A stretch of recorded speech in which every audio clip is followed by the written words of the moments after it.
Tenemos con nosotras a Olga Fotinopoulos y a Rosa Rodríguez Romero. Ellas van a hacer una presentación, entre las dos, primero una, luego otra, luego va a ser como un diálogo en el que nos van a analizar la brecha de género en los salarios y la consecuencia que tiene en las pensiones. Olga Fotinopoulos, ella es profesora titular de Trabajo y de la Seguridad Social y además doctora en la UPV. Además es graduada en filosofía, tiene licenciada en la antigua escuela en filosofía. Y al principio cuando comenzó la Defensoría para la Igualdad de Mujeres y Hombres, que era un órgano independiente, ella estuvo en los comienzos apoyando con asistencia técnica la puesta en marcha, ¿no?, de las diferentes áreas de trabajo. Trabaja como especialista evaluadora en protocolos contra el acoso sexual y por razón de sexo. Además, es nombrada experta para la Comisión del Pacto de Toledo de la Seguridad Social en el Congreso de los Diputados y recientemente ha realizado una ponencia. Es además experta para la Comisión Europea en materia de género en las relaciones laborales y tiene muchísimas publicaciones en materia de igualdad. En concreto, con Emakunde lleva años trabajando, impartiendo formación sobre acoso sexual y por razón de sexo. Elaboró dentro de un equipo el primer protocolo contra el acoso sexual y por razón de sexo que impulsamos desde Emakunde y ha trabajado también en la última revisión hace un par de años. Y es una persona con la que contamos para muchísimas cosas y personalmente para mí una persona experta a la que cuando no sé algunas cuestiones que tienen que ver con su materia de experiencia pues la llamo y le agradezco mucho siempre su disponibilidad y así lo quiero decir aquí. Y Rosa, Rosa Rodríguez, ella es compañera de Olga, es además investigadora del Departamento de Derecho de la empresa en la UPV. Su trabajo final de carrera fue sobre discriminación laboral de las mujeres en el mercado laboral. Ella es además experta en brecha de género en los salarios y tiene el título de experta avanzada en medidas avanzadas de igualdad en la empresa. Y ha realizado diversas publicaciones en el ámbito de la materia. Y muchísimas gracias también por venir a estar con nosotras y a contarnos lo que sabes esta mañana. Y sin más, ya te dejo, ¿no, Olga? Sí, ya voy. Vamos a tener, después de la presentación de aproximadamente una hora, como media hora para hacer preguntas. Antes del descanso, así que, aprovechamos que estás aquí, que estáis aquí las dos. Kaixo egun guztioi, lehenik eta behin gustatuko litzaiguke Rosa eta niri, eta eskerrak ematea Emakunderi, Aneri, Izaskuneri, eta hemen honea etorri zaitezten guztiei gonbidapenengatikan, hori lehenik eta behin, eta baita ere aukera ematen diguzuelako, kasu honetan, generoren zerbaiten materietan sartzeko. Nolatan pentsatzen dut, igual behar bada, baten batek euskera ez duela menperatzen, baitaren ere kasua dela eta, normalen erderaz mintzatzen naizelako, erderara pasatuko naiz. Gutxi gora bera aurkezpena egiteko, hau da, gure ponentzi, konpartitua, aurkezpena emateko. En primer lugar decía que un agradecimiento muy sentido, en este caso, tanto a Emakunde como a Euskalit, etcétera, por la invitación cursada para participar en este evento y por invitarnos a participar para realizar una ponencia, en este caso compartida, entre Rosa y yo misma sobre la brecha salarial y el impacto que esa brecha salarial tiene luego, después, en el marco de las pensiones.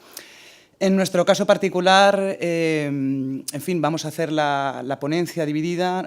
Rosa va a hacer referencia, o se va a centrar exclusivamente en el marco de la brecha salarial, va a hacer referencia al análisis de qué sea la brecha salarial, que no sea, si es discriminatoria o no es discriminatoria, cuándo sí lo es o cuándo no lo es, y qué tipo de discriminaciones hay o no, y sobre todo va a hacer también referencia a algunas cuestiones ya planteadas que en estos momentos se encuentran en proceso de debate en el Congreso de los Diputados, en distintos proyectos en los que se pretende reformar el Estatuto de los Trabajadores precisamente para tratar de reducir o aminorar esa desigualdad en materia salarial o, en este caso, de carácter discriminatorio que pudiera plantearse en el seno de las relaciones laborales, tanto de la perspectiva individual, pero sobre todo desde la perspectiva de la relación laboral colectiva, es decir, incidiendo fundamentalmente en el marco de la negociación colectiva.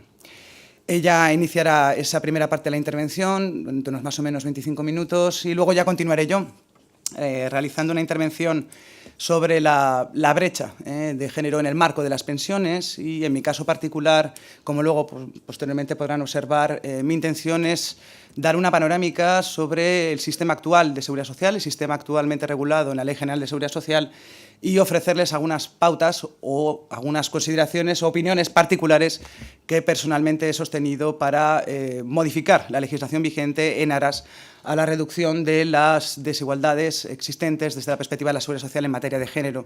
Y, por lo tanto, lo abordaré desde esa perspectiva en la segunda parte de la intervención. Probablemente no me dé tiempo a abordar todas y cada una de las cuestiones que podrían plantearse al respecto, pero sí las principales, como luego posteriormente diré. Y, obviamente, cuando finalicemos, si hay alguna persona interesada en la sala que quisiera trasladarnos algún tipo de interrogante, pues nosotras encantadas, por supuesto también si es posible que nosotras seamos capaces de responder, que hay que ser humilde y en esta vida, bueno, pues una tiene muchas dudas, yo personalmente infinitas, y bueno, siempre es bueno, en fin, contrastar, dialogar, reflexionar conjuntamente, en fin, en aras a una consecución de una disminución de estas brechas existentes tanto en materia salarial como en materia de seguridad social. Me voy a bajar para que se pueda ver bien, porque creo que estoy ocupando... Bueno, yo me voy a situar más ahí. Bueno. Pues Rosa, cuando quiera. Vale. Pues hola, buenos días. Bien, como ya ha explicado mi compañera Olga, yo primero voy a hacer una exposición sobre la brecha de salarios y a continuación Olga va a hablar sobre las pensiones. El esquema que voy a seguir es el siguiente. Quisiera primero explicar qué es la brecha salarial. Parece una cuestión muy sencilla, pero no lo es.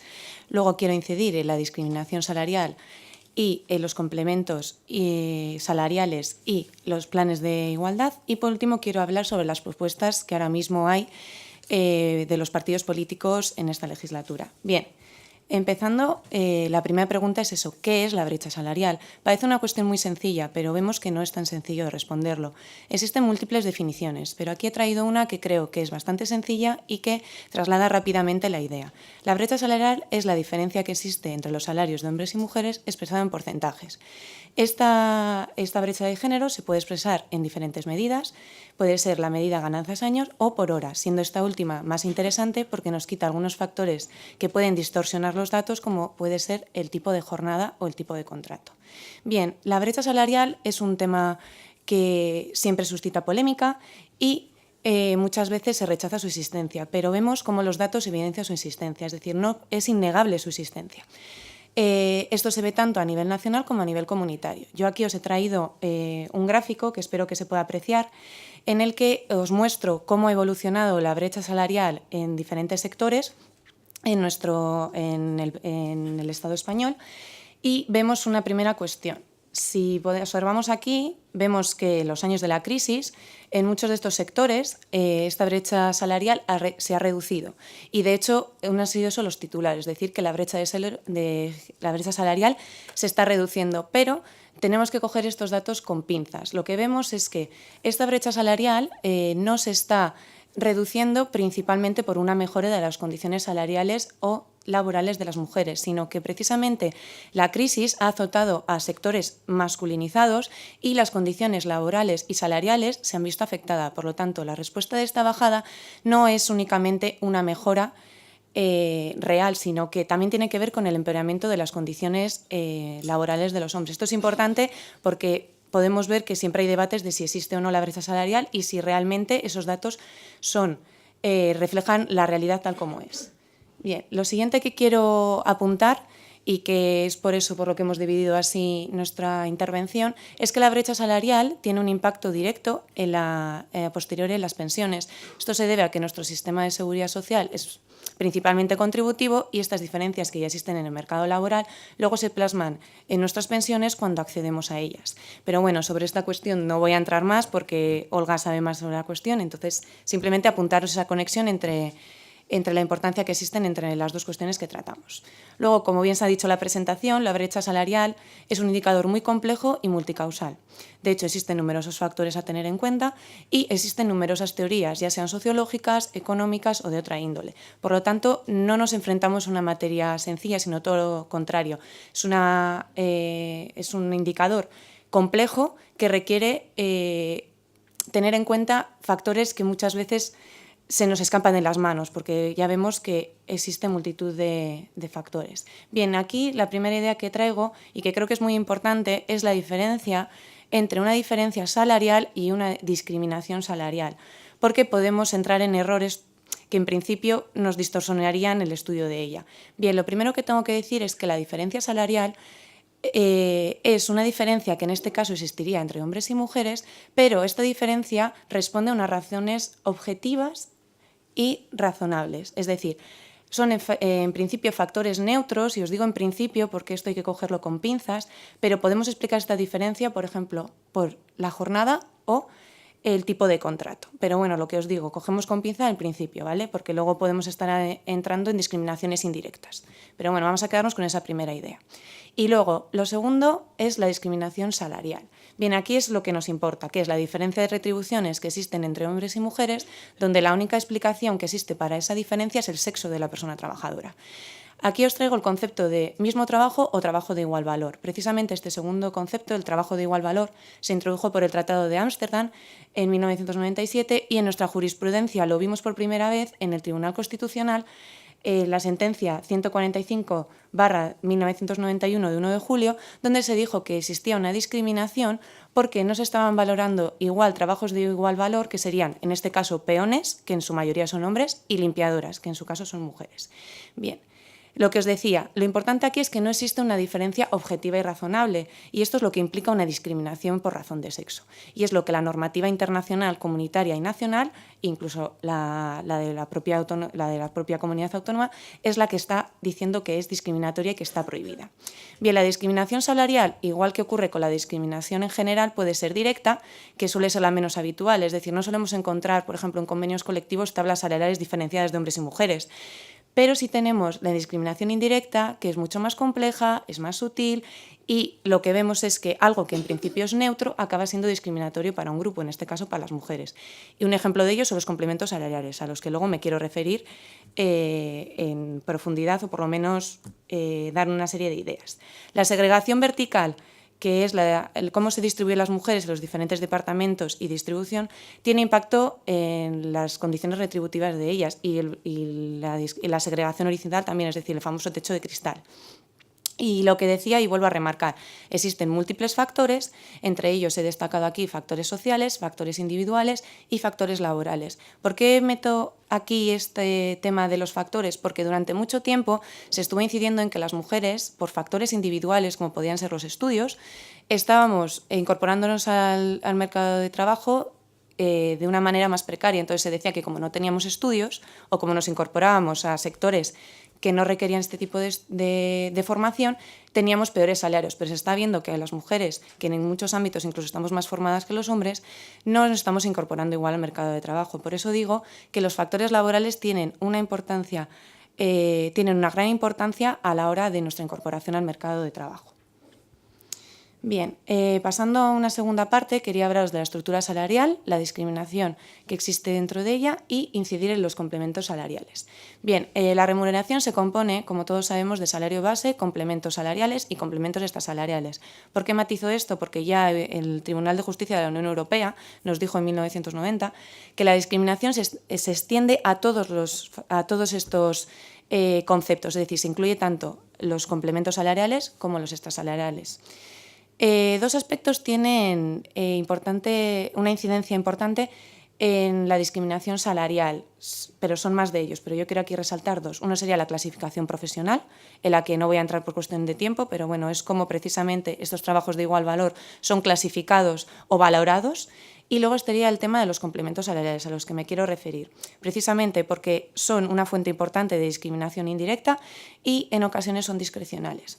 Bien, lo que vemos con los complementos salariales es que no están dirigidos a hombres exclusivamente, pero los perciben en una mayor proporción que las mujeres. Esto tiene dos respuestas a mi modo de ver. Una es la configuración de estos complementos salariales, es decir, lo que se está aquí es teniendo en cuenta roles de trabajo masculinos, pongo entre comillas porque vamos a decir que es como se ha entendido siempre el trabajo masculino, y estamos hablando de complementos como puede ser la productividad, que conlleva que una persona esté en la empresa muchas horas obteniendo resultados, peligrosidad, que está reconocido en algunos trabajos pero en otros no, es decir, por ejemplo, tendríamos el caso de la utilización o manipulación de líquidos tóxicos, que podemos ver como las industrias normalmente están compensados por complementos o pluses de peligrosidad, mientras que en otro tipo de empleos, como pueden ser las limpiadoras, no se tiene en cuenta esa peligrosidad en la manipulación de líquidos tóxicos. Y luego tenemos el famoso complemento de la antigüedad, que precisamente ¿qué es lo que estamos premiando aquí? Una vida estable y continuada en la empresa, pero sabemos que las mujeres, por lo general, tenemos más complicaciones para tener una vida continuada en la empresa, sino que tenemos muchas veces que interrumpirla, sobre todo por problemas con la conciliación familiar. Luego, una segunda causa sería que son frutos de la negociación colectiva. Es decir, muchas veces las mujeres no estamos bien representadas en la negociación colectiva y esta tiene una gran implantación, sobre todo en sectores masculinizados, mientras que los feminizados son los grandes olvidados muchas veces de la representación colectiva.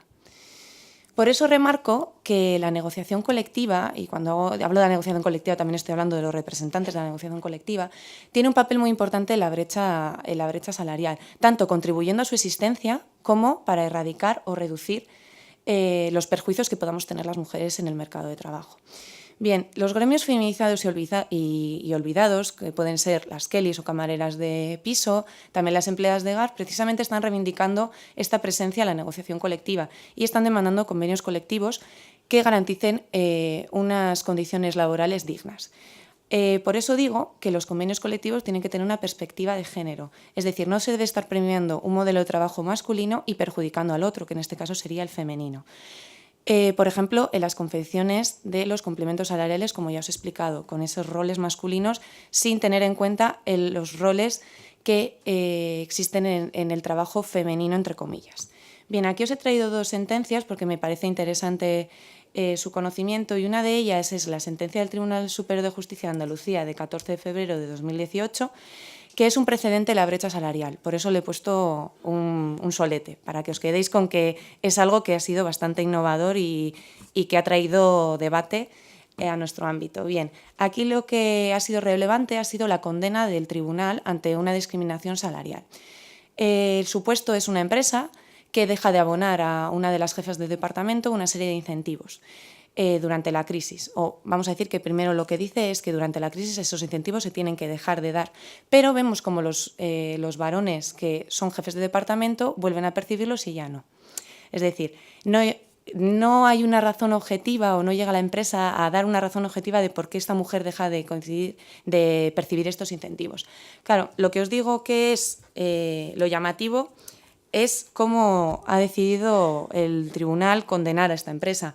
Claro, estamos hablando de que estos incentivos a ser jefes de departamento son bastante sustanciosos, es decir, ella en vez de estar cobrando unos 48.950 euros al año, está cobrando 33.672, es decir, veis que la diferencia es bastante importante.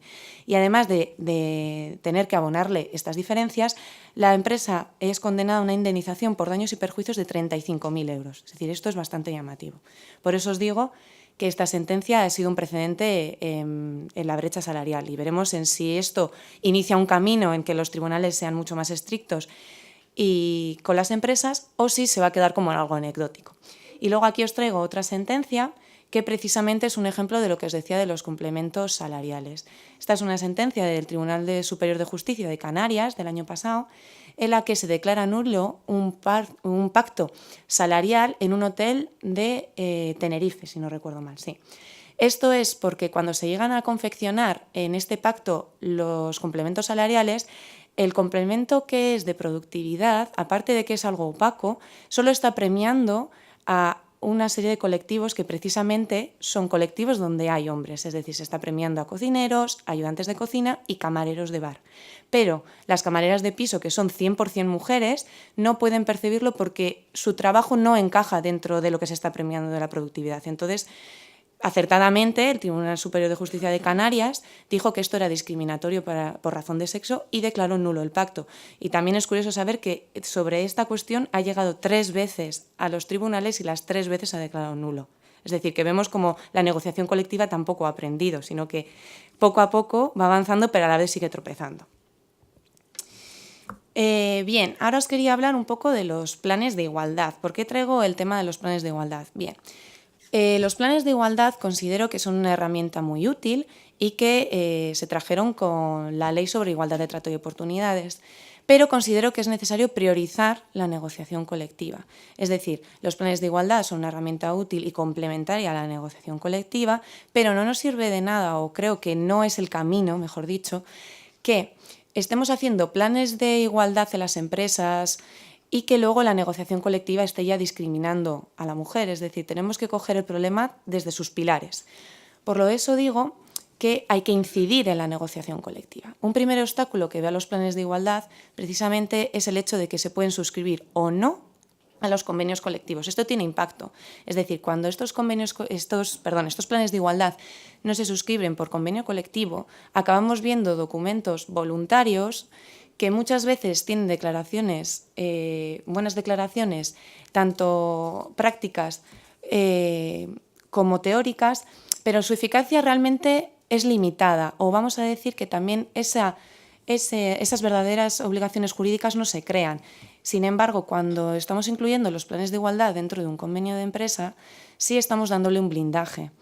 Esto, por ejemplo, ocurre con lo que nos dice aquí el artículo 82.3 del Estatuto. Cuando un convenio colectivo está incorporado un plan de igualdad, está incorporado a un convenio colectivo, este está blindado de las materias de descuelgue. Es decir, durante la crisis, muchas empresas han suspendido o, vamos a decir, han reducido sus planes de igualdad en razón de que hay que entender lo urgente, que es la crisis. Son los salarios, son los despidos. Pero si hacemos ese blindaje, lo bueno que tenemos aquí, precisamente desde la eficacia jurídica, es que no se pueden descolgar por razones económicas, productivas, etc. Un segundo obstáculo que le veo es que se reduce al ámbito de la empresa, es decir, esto está muy bien para adaptar ya unas circunstancias concretas a este medio. Pero no existe un plan de igualdad para todo un sector o para toda una provincia o un ámbito de aplicación.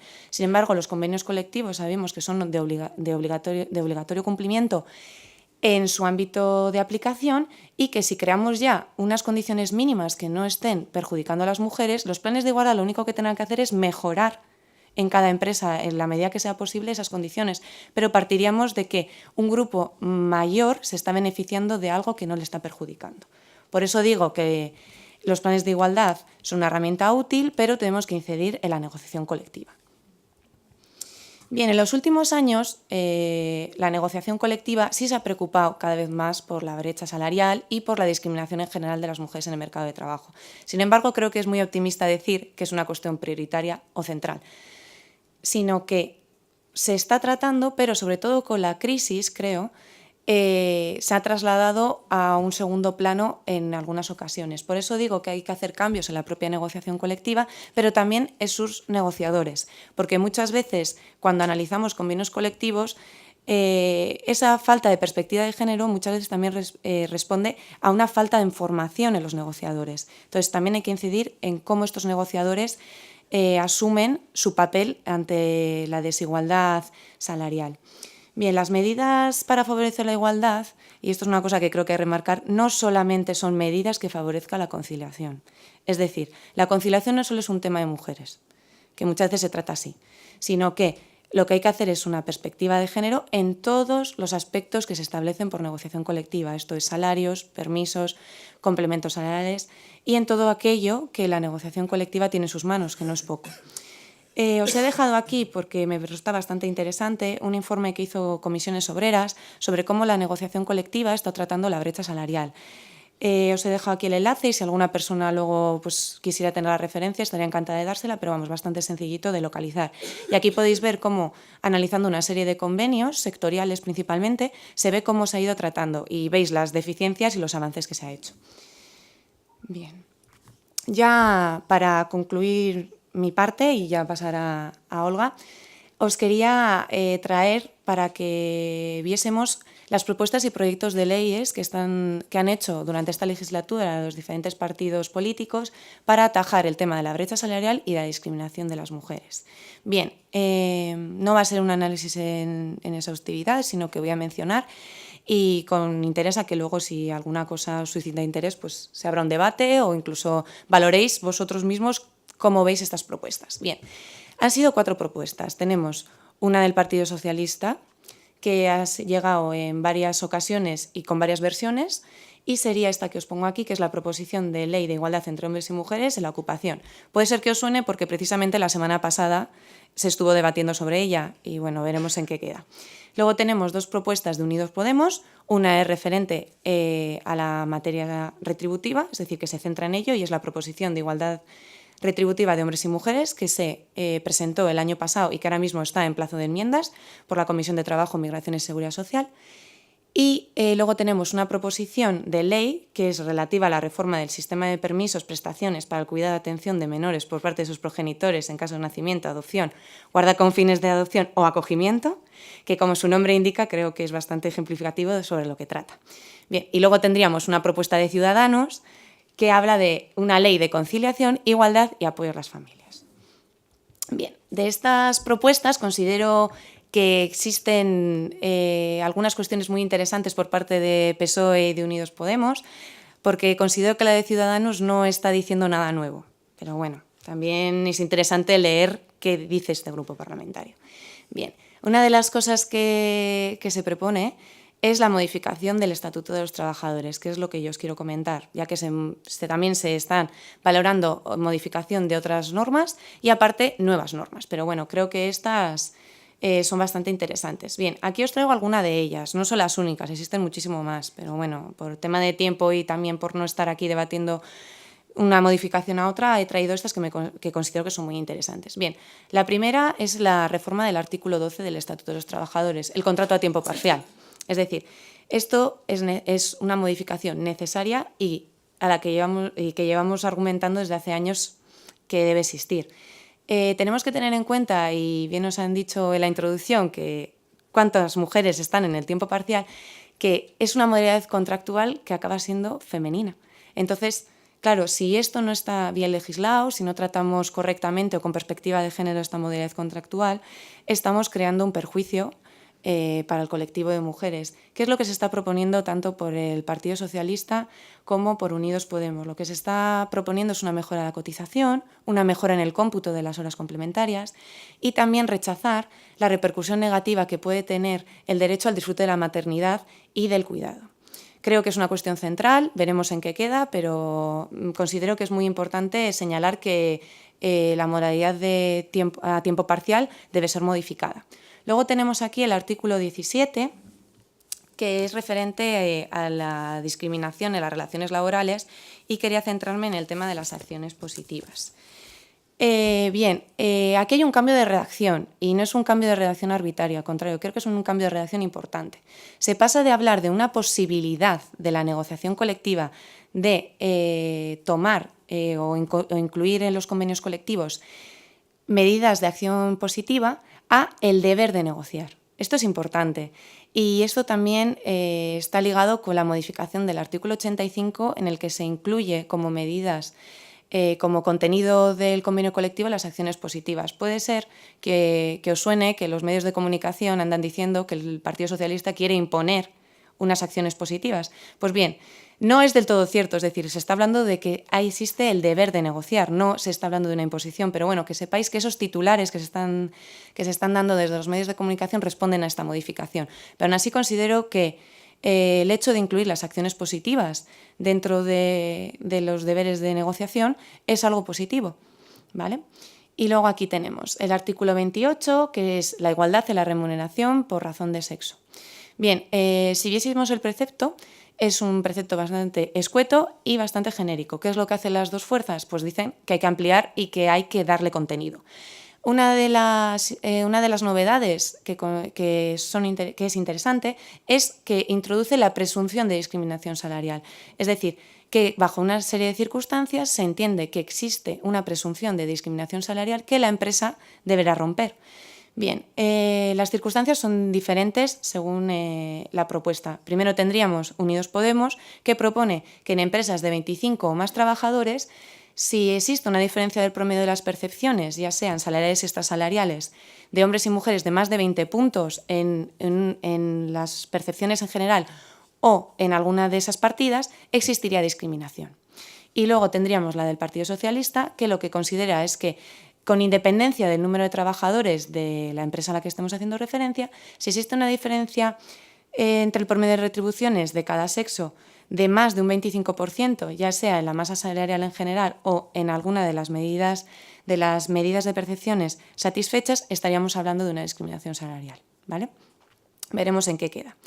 Y ya por último os traigo el artículo 29 para reforzar eso que os digo yo de la importancia de la negociación colectiva en esta cuestión. Una de las propuestas de Unión Podemos precisamente es incluir un control por parte de los representantes colectivos de la empresa ya desde ahí, es decir, desde el propio ámbito de la empresa. ¿Qué es lo que se quiere instalar? Es que la empresa tenga una obligación de hacer un promedio y desglosar la información referente a salarios entre hombres y mujeres en la empresa, y esa información debe llegar a los representantes de los trabajadores, que tendrán ese papel de velar que no exista una discriminación y, en caso de percibir la existencia de una brecha salarial, tomar las medidas que crea oportunas, ya puede ser de negociación, adopción de medidas colectivas o incluso llegar a los tribunales en un caso.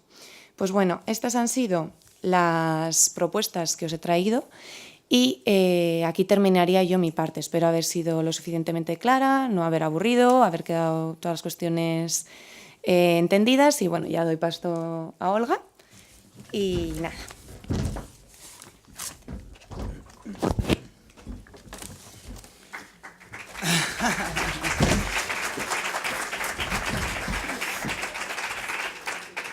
Buenos días. Bueno, cambiamos un poco de tercio relativamente hablando. Cambiamos de tercio en la medida en que va a ser una continuidad de lo que ha expuesto ya mi compañera Rosa en relación con la brecha salarial. Yo voy a hacer referencia fundamentalmente al impacto que esas discriminaciones, esas desigualdades, no solamente en el salario, sino en otros aspectos de otros aspectos que transcurren durante nuestra vida profesional, cómo acaban impactando luego en el marco de la seguridad social. Voy a centrarme fundamentalmente en las pensiones, pero he de confesar que no voy a resistirme a realizar alguna que otra mención general a las prestaciones de maternidad, paternidad, adopción, etcétera, porque evidentemente afectan o influyen como un factor decisivo también en relación con esas desigualdades que luego afectan evidentemente al marco de la seguridad social.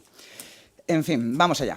En fin, yo creo que a estas alturas hacer referencia a un diagnóstico sobre la existencia o no de la brecha salarial o la brecha de género en las pensiones es casi prácticamente, en fin, es absolutamente vacuo. Creo que argumentar en estos momentos o discutir o debatir si existe o no existe, creo que no tiene ningún sentido en la medida que, tanto la brecha salarial por una parte, pero en la que yo me voy a centrar, en la brecha de género en el marco de la seguridad social, está perfectamente avalado por numerosos informes, por numerosos estudios, por numerosa documentación realizada en los últimos años y realizada además particularmente durante este mismo año.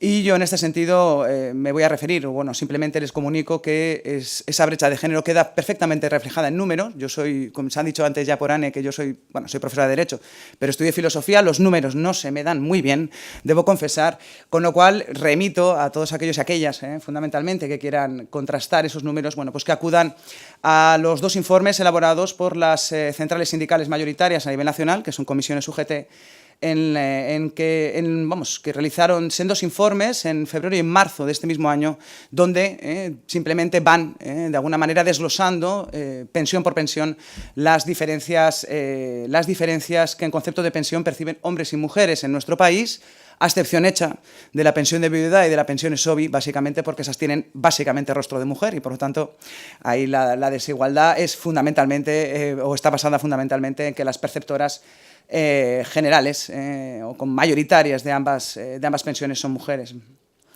La segunda cuestión que yo creo o la segunda evidencia que también es clara y creo que tampoco da lugar a la discusión, o creo que no tiene por qué dar lugar a ningún tipo de discusión, es que es la base sobre la cual, o el fundamento sobre el cual luego tenemos durante las pensiones, durante el marco, o desde la perspectiva de la seguridad social, esas desigualdades en el marco de la retribución que percibimos en ese tipo de prestaciones. A mí siempre me gusta referirme, porque yo ya sé que normalmente se alude, ¿no?, a las multitudes de factores que generan que luego, cuando accedamos a algún tipo de pensión, a algún tipo de prestación, más ampliamente hablando, bueno, pues afectan. Pero yo creo que lo resume muy bien la resolución del Parlamento Europeo sobre la necesidad de una estrategia de la Unión Europea para eliminar y prevenir la brecha de género del año 2017, donde al principio, simplemente al principio de ese documento nos dice: la brecha de género en las pensiones no es más que un reflejo de la gran cantidad de desigualdades que experimentamos las mujeres a lo largo de nuestra vida y nuestra carrera profesional. Luego yo creo que eso se resume perfectamente las causas que generan luego esa desigualdad en el marco de las pensiones. Obviamente las causas son múltiples. La principal, ya ha aludido, ya se ha referido Rosa en la parte de su intervención, es decir, está claro que desde nuestra perspectiva, es decir, abundando en el marco del régimen de seguridad social español, está claro que el hecho de tener un régimen de seguridad social eminentemente contributivo hace que este se base, obviamente, en los salarios que se perciben y sobre las cotizaciones efectuadas sobre los salarios percibidos durante nuestra vida profesional. Luego, si existe una brecha salarial durante nuestra vida profesional, esto luego, obviamente, va a acabar impactando en las cuantías de las pensiones. Esto es evidente, no hay ningún otro tipo de... no hay ninguna discusión, no hay ningún debate con respecto a esta situación. No es la única causa que luego va a afectar a esa desigualdad en las pensiones, sí que es la principal, pero no la única. Se ha hablado también de la segmentación vertical y horizontal en el mercado de trabajo, el techo de cristal.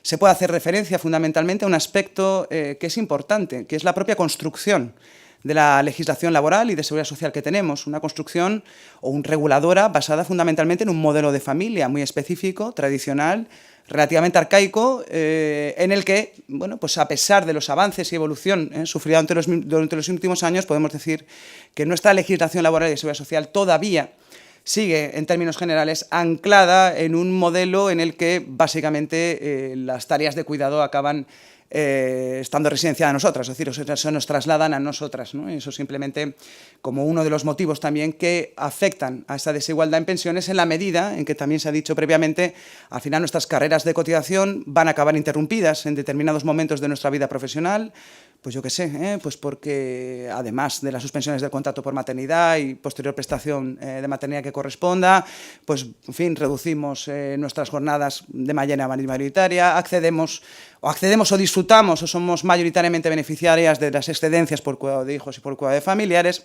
En fin, todos esos factores afectan indudablemente a que nuestras carreras de cotización en general vayan a ser desiguales, que además sean más cortas y que además sufran determinadas interrupciones, todo lo cual va a acabar impactando, insisto, luego en el marco de las prestaciones con carácter general y obviamente en el marco de las pensiones y sobre todo de aquellas pensiones que exigen carreras de cotización o carreras aseguradoras más largas, básicamente la pensión de jubilación, sin ningún género de dudas.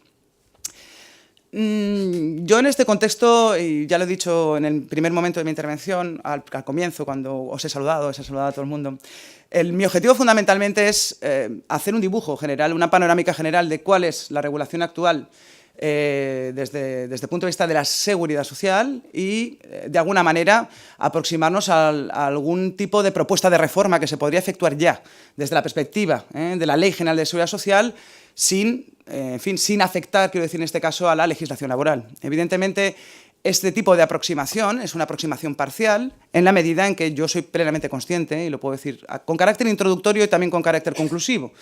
Si se quiere reducir, eliminar las brechas en general, la brecha de género en pensiones particularmente, hay que reformar, es decir, tenemos que reformar nuestra legislación laboral y de seguridad social desde una manera holística, desde una manera general, amplia, no solamente la perspectiva de seguridad social, sino obviamente, como ya ha referido Rosa con anterioridad, la materia relacionada con, en este caso, en los trabajadores por cuenta ajena, en el Estatuto de los Trabajadores u otro tipo de normas laborales. Porque, como digo, si al final la brecha de género en las pensiones es producto de esas desigualdades en el mercado de trabajo, evidentemente primero habrá que regular o habrá que reformar o habrá que establecer medidas de reforma, de modificación sobre la regulación en el mercado laboral y que posteriormente acaban impactando, insisto, en este caso, en el marco de las prestaciones.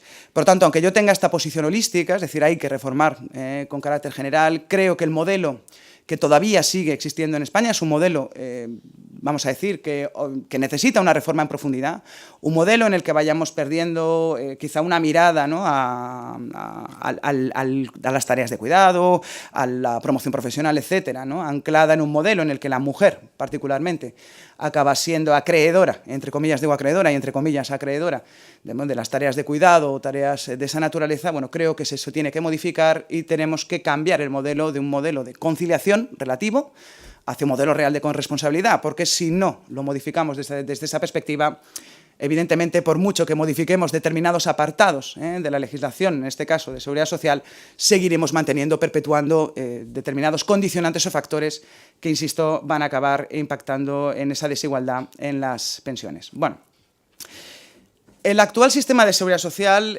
plantea varias posibilidades, en mi opinión, de reforma, varias que pueden perfectamente reformarse en este mismo momento y que podrían además modificarse de manera urgente en la medida en que, en mi opinión, algunas de la regulación existente es atentatoria, es decir, es discriminatoria.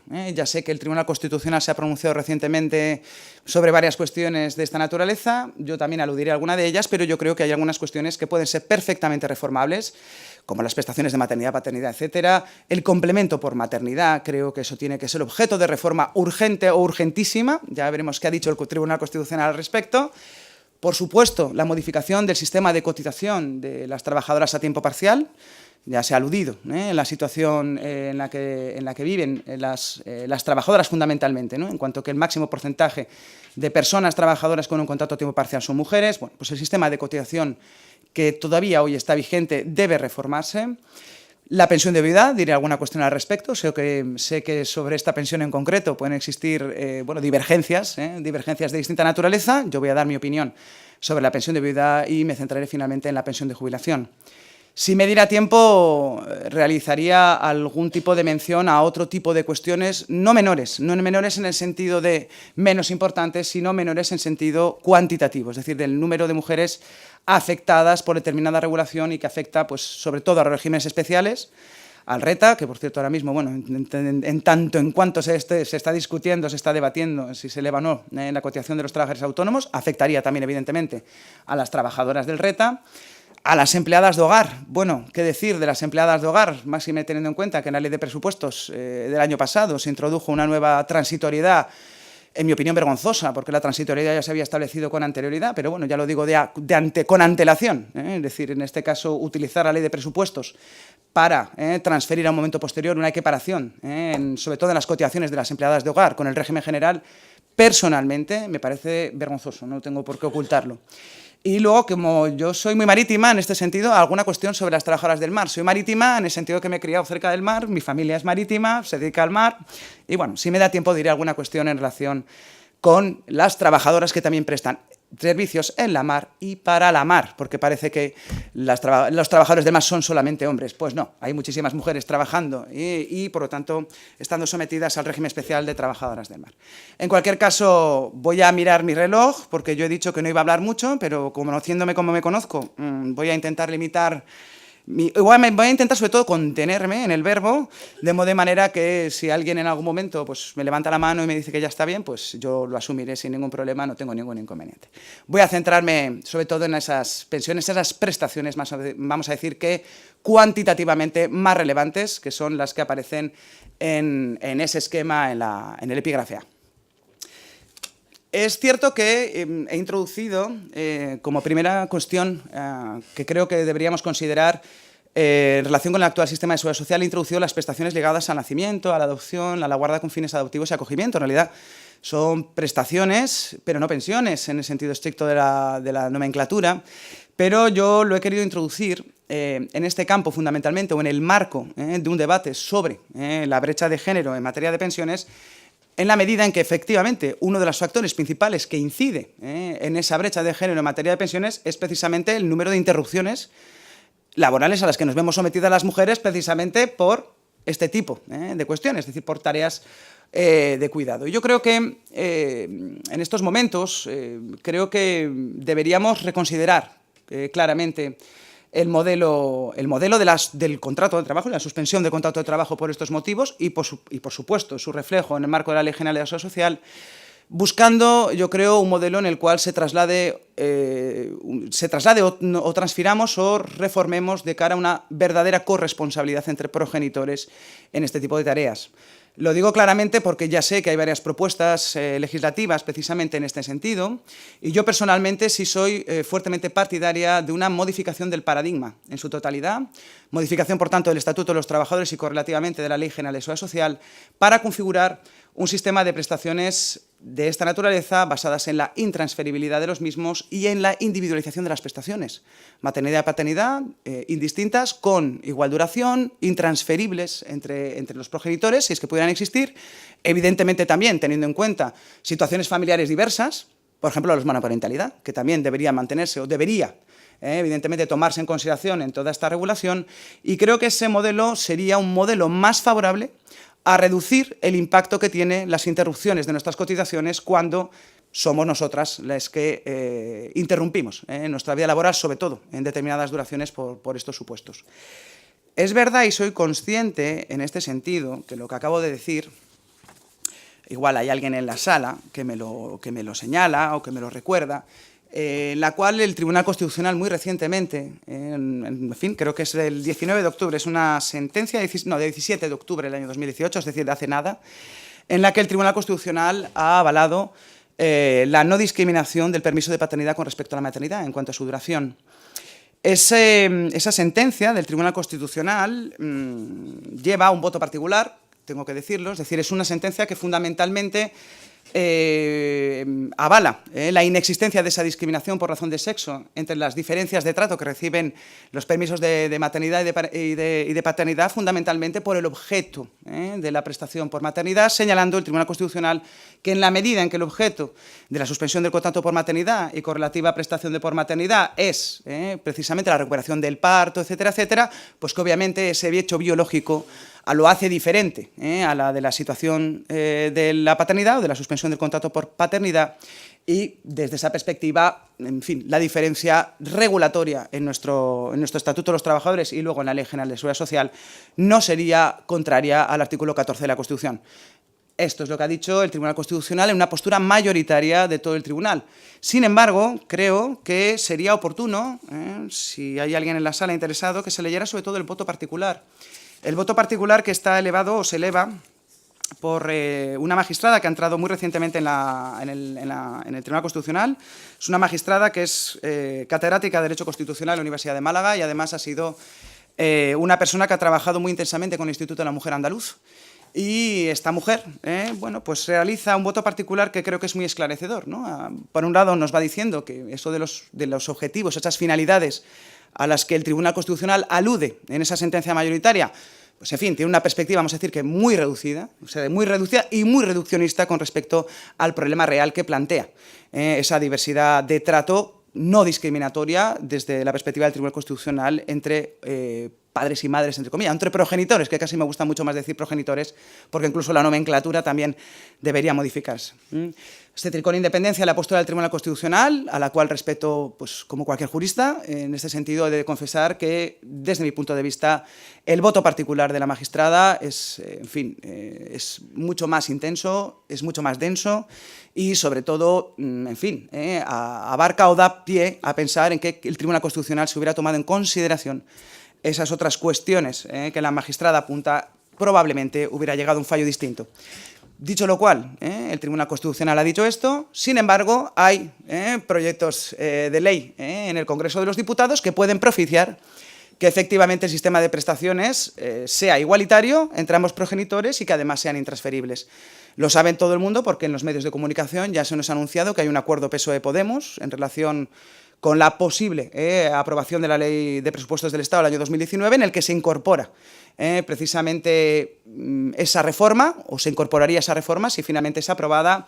Si bien es verdad que en lo que se nos ha trasladado en los medios de comunicación, la propuesta que ha prevalecido en ese acuerdo es una propuesta en la cual se habla efectivamente de prestaciones intransferibles e individualizadas, de igual duración, pero de duración, o de, mejor dicho, de ejercicio simultáneo. Personalmente hubiera preferido, de ser posible, y ya veremos lo que ocurre en trámite parlamentario, si esto acaba finalmente aprobándose, que probablemente el ejercicio de esos derechos casi mejor que pueda ser sucesivo, o que por lo menos los progenitores en ese tipo de situaciones puedan elegir el tipo de ejercicio que quieren realizar con respecto a esas suspensiones y posteriores prestaciones. Ya les digo que no era mi intención detenerme mucho en esto, pero no podía resistirme, así que vamos a hacer alguna referencia ya sí a las cuestiones relacionadas con con cuestiones o materias centrales desde la perspectiva de la brecha de género desde el punto de vista de las pensiones. En primer lugar, les quería hablar del complemento por maternidad. Yo me imagino que todos los presentes conocen el contenido del complemento por maternidad. Está actualmente regulado en el artículo 60 de la Ley General de Seguridad Social. Se introdujo en la Ley de Presupuestos del Estado en el año 2016 y yo recuerdo en enero del año 2017, es decir, cuando estábamos debatiendo sobre las novedades que en la Ley de Presupuestos del Estado se habían introducido en materia laboral y de seguridad social, pues bueno, de alguna manera nos quedamos relativamente estupefactos en relación al contenido del artículo 60 de la Ley General de Seguridad Social, ¿no? Por un lado, como todo el mundo sabe, es un complemento que viene bueno, que tiene como objetivo, de alguna manera complementar o beneficiar a aquellas mujeres con 2 o más hijos por su aportación demográfica a la seguridad social, de tal manera que se complementan las pensiones de jubilación, de incapacidad permanente y de viudedad, precisamente por el número de hijos tenidos durante su vida, eso sí, a partir del segundo hijo, ¿no? Este complemento por maternidad. Yo lo leí en un primer momento, me parecía una redacción de la propia norma un tanto escueta y un poquito, bueno, dejaba múltiples interrogantes en el aire, tal como había sido confeccionada. Bueno, voy a darles mi opinión sobre el complemento por maternidad. Yo creo que el complemento por maternidad tiene que ser reformado, y tiene que ser reformado por varios motivos. Primero, yo no creo que el complemento por maternidad tenga un impacto real. Si uno alude al número de pensionistas mujeres con 2 o más hijos que perciben el complemento por maternidad, teniendo en cuenta que no tiene carácter retroactivo, estamos hablando de un número de mujeres muy reducido en relación a la cuantía total de mujeres que perciben pensiones de diversa naturaleza. Por lo tanto, yo creo que tiene un impacto ya reducido desde esta perspectiva. Creo además que si su razón de ser del complemento por maternidad es, bueno, en fin, de alguna manera beneficiar o de alguna manera positivizar la aportación la demográfica a la seguridad social que hayamos realizado las mujeres durante nuestra vida, pues creo que eso es muy relativo. Yo si tuviera que hacer una pregunta a todas las personas en esta sala, sobre todo a las mujeres en esta sala, si tienen hijos, ¿por qué? De aquí a no sé cuántos años vayan a recibir un complemento en sus pensiones diversas. Por ese hecho, me imagino que ese no será el motivo principal de la decisión para tener ni hijos ni hijas. Entiendo yo, y lo mismo lo puedo preguntar a los varones, evidentemente de la sala, porque supongo que si nosotras aportamos demográficamente a la seguridad social, me imagino, salvo algún hecho histórico que dicen por ahí, que hubo una mujer virgen, etcétera, el resto de las situaciones da lugar a pensar que algún tipo de contribución masculina ha habido durante ese proceso. Por lo tanto, ya solo sea por eso, es decir, desde un punto de vista general o un cuestionamiento general, creo que el complemento por maternidad debería ser reformado. Pero además es que creo que debería ser reformado ya desde el punto de vista más técnico-jurídico, porque es una medida que se destina a un número de mujeres muy reducido, es decir, a aquellas que hayan tenido 2 o más hijos, que accedan a determinadas pensiones, por lo tanto se excluyen otras, como las pensiones no contributivas, de viudedad, etcétera, o a las jubilaciones anticipadas, es decir, hay una exclusión real de determinadas mujeres. Y desde esa perspectiva, pues esto genera una desigualdad incluso entre las propias mujeres que han aportado al sistema de seguridad social. Si también tenemos en cuenta los datos manejados con carácter general, sabemos que el 50 y tanto % de las familias en España tienen un único hijo. Y por lo tanto, todo ese conjunto de eventuales beneficiarias de estas pensiones que pueden ser complementadas quedarían directamente excluidos o excluidas.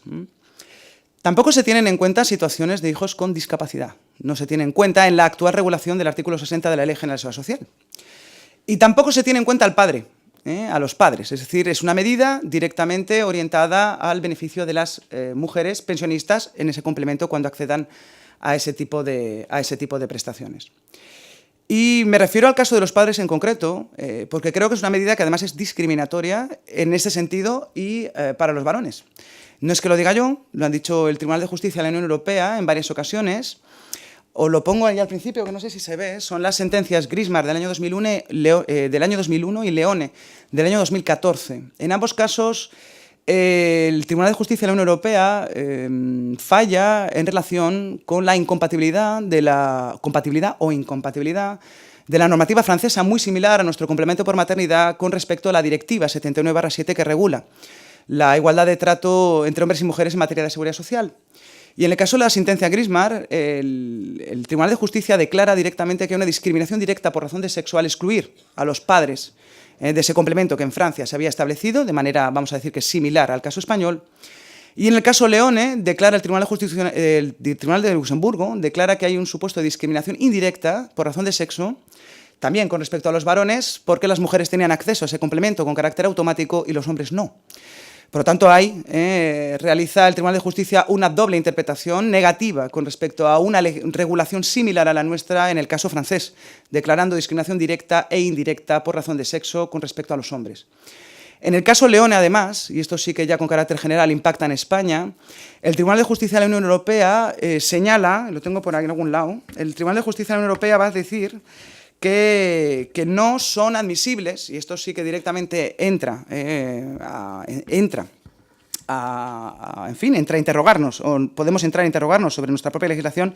Dice el Tribunal de Justicia de la Unión Europea que no son admisibles las compensaciones genéricas y de cuantía predeterminada aplicables por los perjuicios abstractos que hubieran podido sufrir las mujeres derivadas del tiempo de cuidado de hijos. Es decir, nuestra legislación española, que complementa la pensión a partir del segundo hijo en un 5, en un 10 o un 15%, en función de las situaciones, para el Tribunal de Justicia de la Unión Europea son medidas compensatorias abstractas, no tienen razón de ser y, por lo tanto, también con carácter discriminatorio. Yo, por lo tanto, considero que el complemento por maternidad debería, de alguna manera, reformularse para ampliarlo, si se quiere, es decir, ampliarlo a todos los sujetos y ampliarlo también, en este caso, a las mujeres que hayan tenido también un único hijo. Por no decir que habrá que reformar algunas cuestiones del complemento por maternidad que, desde mi punto de vista, no tiene mucho sentido. Porque el complemento por maternidad, como todo el mundo sabe, no tiene un límite, es decir, se aplica por encima de la cuantía máxima de la prestación a percibir, de la pensión máxima que se pueda percibir. Con lo cual, normalmente, lo que hace el propio complemento por maternidad es generar una desigualdad entre las propias mujeres perceptoras de ese complemento por maternidad. Porque hay aquellas mujeres que hayan tenido una renta más elevada durante su vida laboral, van a obtener también una prestación más elevada en el acceso a la pensión de viudedad, de jubilación, sobre todo en este caso, o a la pensión de incapacidad permanente, y desde esa perspectiva el porcentaje, el 5, 10 o 15% sobre una cuantía mucho más elevada va a generar finalmente que esas personas que hayan tenido una vida laboral fundamentalmente más estable, con salarios más elevados, etcétera, pues vean recompensada esa situación en contraposición incluso con las propias mujeres que, percibiendo el complemento por maternidad, no han tenido, vamos a decir, no digo que sea suerte, pero no han tenido una vida tan estable o no han tenido la posibilidad de acceder a determinados empleos con salarios más elevados y, por lo tanto, con una cotización más elevada. Yo creo que el complemento por maternidad, por lo tanto, creo que debería ser eliminado. Bueno, eliminado, creo que debería reformularse.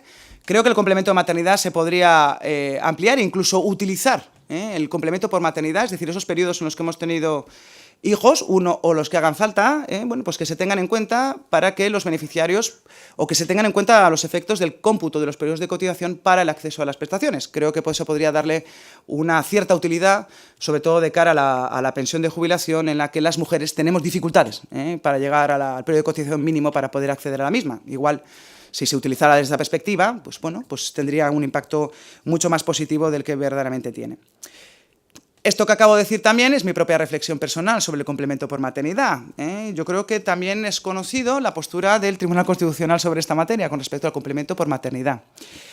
Bueno, no sé si es conocida o desconocida para la sala, pero el Tribunal Constitucional, por los medios de comunicación, y se ha llegado a decir en los medios de comunicación, que el Tribunal Constitucional no considera arbitrario, o considera que no es arbitrario, excluir del complemento de maternidad a las madres que accedan voluntariamente a la jubilación anticipada. Es decir, ha habido un caso de una mujer con una edad, vamos a decir que relativamente avanzada, a la cual se le extingue su contrato temporal y, por lo tanto, no entra dentro de uno de los requisitos para poder acceder al complemento por maternidad, que es acceder a la jubilación anticipada de manera no voluntaria. Esto es lo que ocurría en el supuesto de hecho.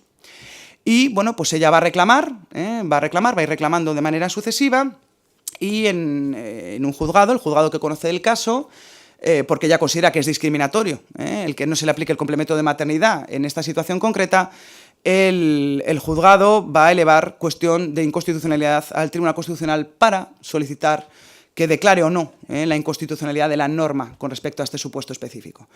Y el auto del Tribunal Constitucional, que es el auto número 61 del año 2018, es relativamente reciente también, lo que hace el Tribunal Constitucional, lo digo porque los medios de comunicación han trasladado otra información, en fin, a la ciudadanía, lo que hace el Tribunal Constitucional es inadmitir la cuestión de inconstitucionalidad por defecto de forma.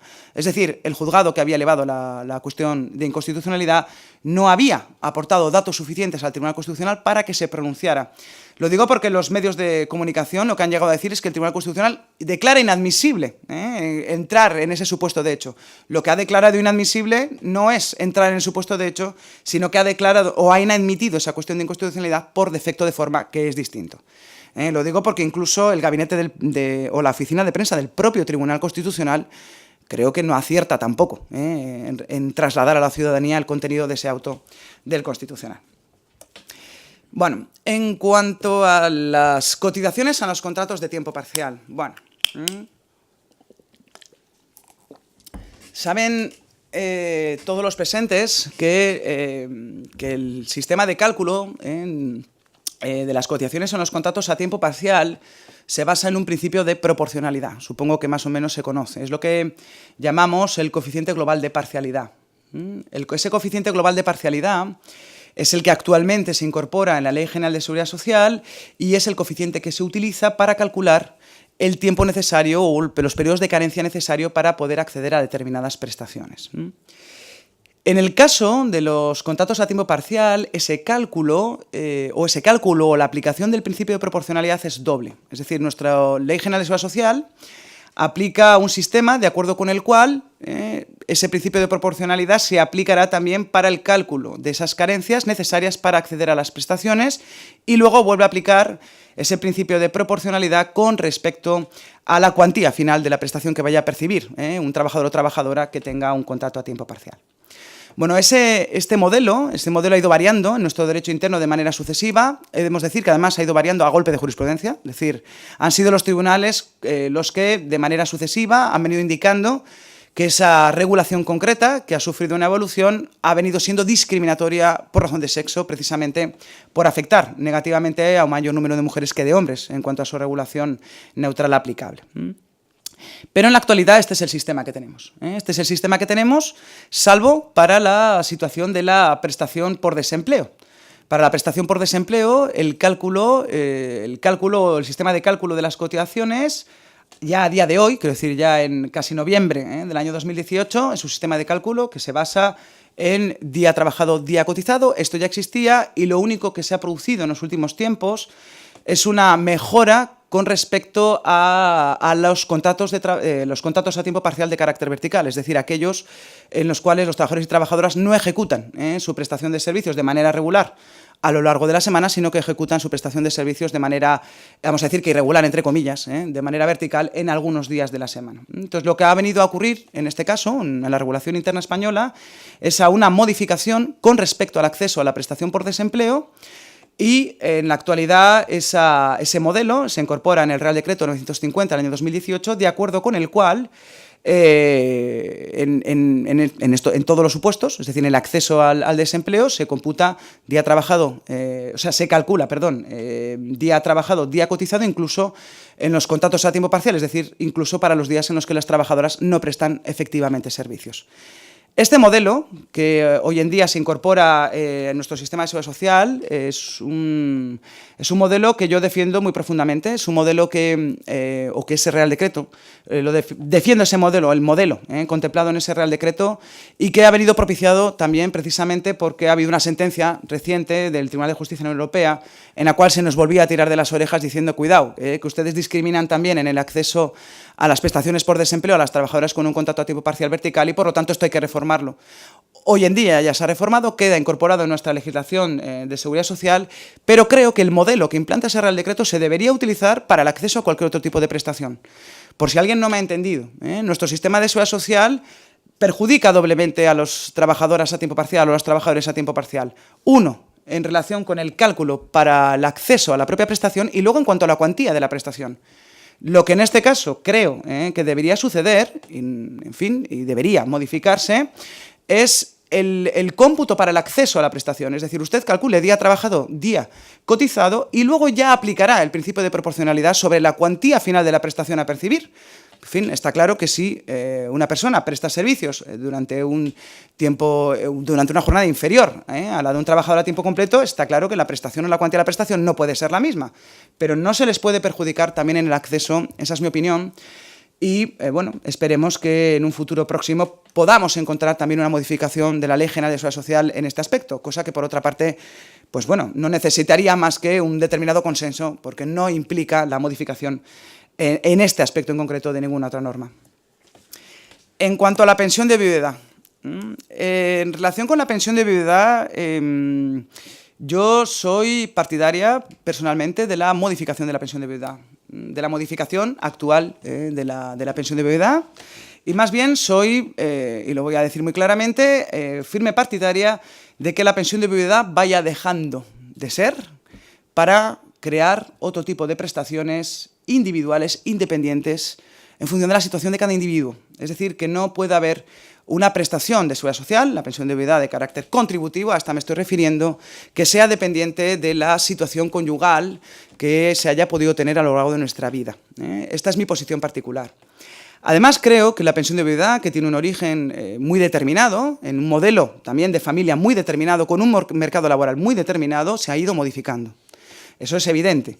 Y yo creo que el día de hoy, por mucho que se hayan producido modificaciones sobre la pensión de viudedad, fundamentalmente destinadas de alguna manera a endurecer el acceso a la pensión, creo que sigue teniendo un carácter, vamos a decir, que difícilmente asumible desde el punto de vista jurídico. ¿Por qué? Porque la pensión de viudedad, tal como está actualmente configurada, otorga una pensión de viudedad, otorga una prestación por parte del sistema de seguridad social a quienes probablemente no lo necesitan, y deja fuera precisamente también de la pensión de viudedad a otras muchas mujeres que efectivamente tienen necesidades reales. Por lo tanto, no protege adecuadamente a quienes están en una situación económicamente dependiente y, sin embargo, podemos atribuir una prestación de seguridad social de esta naturaleza a quien no lo necesita. Y yo creo que desde esa perspectiva, ya solo sea por eso, deberíamos modificarlo. Y podríamos modificarlo, si queremos mantenerlo tal cual está, por lo menos que se utilizase como parámetro para la determinación de los beneficiarios de la pensión de viudedad, pues evidentemente en qué situación se queda, en qué situación de necesidad se queda el cónyuge supérstite o la pareja de hecho supérstite en estos casos. Creo que por lo menos el parámetro de en qué situación económica alguien queda, creo que debería ser interesante para su mantenimiento o no. Y en cualquier caso, yo abogo por un proceso en el que vayamos dejando la pensión de viudedad tal como la tenemos actualmente configurada, dejándola atrás, para modificarla por prestaciones de carácter individual, en función de la situación de cada individuo, de la situación de necesidad que cada individuo tenga, y que no sea dependiente, insisto, de situaciones, en fin, conyugales conyugales o moruxorio que hayamos podido tener dentro de esta vida personal. Aún así, es verdad que abogar por una reforma de la pensión de viudedad o la erradicación total de la pensión de viudedad a día de hoy es una auténtica locura. Es decir, yo tampoco, en fin, suelo ser excesiva cuando hablo, pero tampoco creo que sea, sea posible hacer referencia a una total erradicación y eliminación de la pensión de viudedad a día de hoy, hasta que pues directamente el modelo o la evolución social haga que esa pensión de viudedad desaparezca. Máxime teniendo en cuenta que las viudas hoy en día, muchísimas viudas hoy en día, tendrían especiales dificultades para acceder al mercado de trabajo, por lo tanto sería imposible eliminar la pensión de viudedad en estos momentos y, bueno, pues desde esa perspectiva ese es el contexto que creo que deberíamos tener en cuenta en relación con esta prestación. Se puede eliminar la pensión de viudedad contributiva, podríamos dejar una pensión de viudedad no contributiva, a cargo, por cierto, de los presupuestos generales del Estado, que no tiene por qué ser a cargo de las arcas de la Seguridad Social. En cuanto a la pensión de jubilación, y creo que voy a tener que ir terminando, no vaya a ser que alguien me lance un lazo al cuello. En relación a la pensión de jubilación, está claro que las reformas de la pensión de jubilación que se han ido realizando en los últimos tiempos, en el año 2011 y luego en el año 2013, con la revalorización de las pensiones, el factor de sostenibilidad, etcétera, está claro que esas reformas no benefician en absoluto a las mujeres perceptoras de una pensión de jubilación. Creo que más bien el factor de sostenibilidad incorporado en esas reformas sucesivas recientes de la pensión de jubilación, pues tiene un importante impacto de género. Y tiene un importante impacto de género porque, para empezar, el que se alargue para el cálculo de la pensión de jubilación las bases reguladoras de 15 a 25 años, eso genera ya per se un impacto negativo en las mujeres. ¿Por qué? Por lo que venimos diciendo hasta este momento, lo que he dicho en algún momento. Si nosotras interrumpimos nuestras carreras de cotización con mayor intensidad, incluso si las interrumpimos durante periodos más o menos largos, pues evidentemente que la base reguladora para el cálculo de la prestación sea más amplio, va a generar ya per se en los cálculos económicos que vayamos a percibir una pensión de jubilación inferior.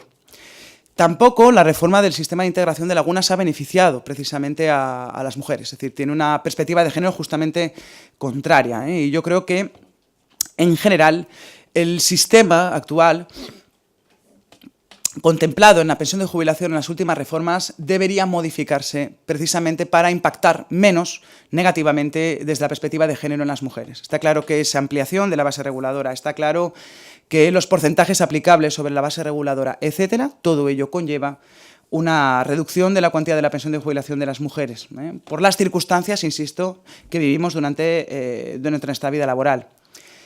Hay varias propuestas, yo creo que hay alguna propuesta por ahí presentada por algún partido político que creo que puede ser más favorable para reducir esa desigualdad en el caso de las pensiones de jubilación, que por otra parte supondría ampliar el periodo de cómputo de la base reguladora y que, eso sí, esto es lo importante, que los beneficiarios y beneficiarias pudieran elegir entre aquellas bases reguladoras que fueran, vamos a decir, más beneficiosas de entre toda su carrera profesional. Por supuesto, habría que volver al sistema de integración de lagunas anterior, es decir, en esos periodos en los cuales no hemos cotizado, pues que no se nos reduzca, como ocurre en estos momentos, sino que se siga manteniendo el sistema de integración de lagunas al 100%, como estaba antes de estas reformas, y pues habría que elevar, evidentemente, la cuantía de la pensión mínima, de las pensiones no contributivas, etcétera. Es decir, yo creo que la pensión de jubilación es un claro ejemplo, en sus últimas reformas, un claro ejemplo de regulación que impacta negativamente desde la perspectiva de género en las mujeres. Eso es evidente, no hay mayor. En este sentido creo que hay poca discusión. En cuanto a algunas cuestiones que tenía por ahí planteadas, voy a simplemente apuntar alguna que en su momento realicé. Con respecto a las trabajadoras del mar, porque podríamos hablar del RETA, yo sé que en estos momentos se está discutiendo si hay que elevar o no, las cotizaciones de los trabajadores y trabajadoras en el régimen especial de trabajadores autónomos. Se está discutiendo. La discusión principal en el caso del RETA es si hay que equiparar las bases de cotización a las del régimen general, o más bien lo que se pretende es que los autónomos autónomas coticen sobre el salario real, es decir, sobre lo que realmente perciban. Pero bueno, yo creo que ese tipo de discusiones o tipo de debates es algo más complejo que el simple hecho de decir que efectivamente que los trabajadores y trabajadoras del RETA efectivamente coticen en función del salario real. Y digo que es más complejo porque cuando cotizan lo hacen sobre un sistema de módulos, normalmente normalmente eligen las bases más bajas y, por otra parte, normalmente complementan esas elecciones que ellos y ellas realizan con otro tipo de aseguramiento privado de cara a unas prestaciones de carácter privado que posteriormente pudieran complementar las de carácter público a la que tuvieran derecho. Por tanto, yo creo que es un tema algo más complicado que simplemente decir vamos a equiparar. No creo que sea tan sencillo. Y en cuanto a las trabajadoras del régimen especial de trabajadores del mar, y con ello finalizo para dar pie, si alguien lo desea, que nos realice algún tipo de interrogante, a mí me gustaría recordar, ya que estamos en Euskadi y que tenemos mucha costa, me gustaría recordar que hay trabajadoras del mar, trabajadoras en la mar, es decir, que prestan servicios a bordo de buques, de embarcaciones mercantes y no mercantes, es decir, de pesca también, y que hay trabajadoras que prestan servicios para la mar, es decir, que trabajan en las industrias extractivas. Y nosotros tenemos claros ejemplos en determinadas poblaciones en la costa. Y desde esta perspectiva a mí me gustaría que si hubiera que reformar alguna cuestión, vamos a decir que cuantitativamente menos importante desde el punto de vista de la seguridad social, se modificara el régimen especial de trabajadores del mar, la ley 47/2015, precisamente para, entre otras cosas, incorporar a las trabajadoras del mar en los coeficientes de reducción que tuvieran derecho para el acceso a la jubilación, como ocurre con sus homólogos varones en otro tipo de prestaciones laborales que quedan contempladas dentro de ese ámbito. Yo creo que eso sería algo muy favorable, porque bueno, el número de mujeres afectadas no sería muy elevado, pero sí sería especialmente beneficioso para este colectivo que, insisto, bueno, presta servicios en condiciones, en fin, bastante difíciles para su salud, me estoy refiriendo, para su salud y para su bienestar, y que sí se tienen en cuenta ese tipo de consideraciones para otros colectivos, vamos a decir, con profesiones más masculinizadas, ¿por qué no tenerlos también para estos colectivos, para este colectivo en particular? Y luego, bueno, tendría planteado alguna cuestión sobre las bonificaciones de contratación, sobre las redes de servicios públicos de cuidados, sobre medidas de gestión flexible del tiempo de trabajo, pero, como me consta que la siguiente ponente va a analizar esta cuestión infinitamente mejor que yo, pues yo finalizo aquí, les doy las gracias y, en fin, si tienen algún interrogante que podamos responder, lo intentaremos desde la tribuna. Gracias. Eskerrik asko.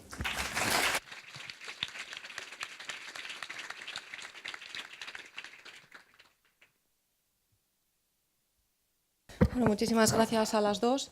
Se abre ahora un turno de preguntas, hasta y cuarto tenemos, así que bueno, podéis aprovechar y están ahí nuestros compañeros para poder daros el micrófono y que podáis hacer las preguntas que consideréis.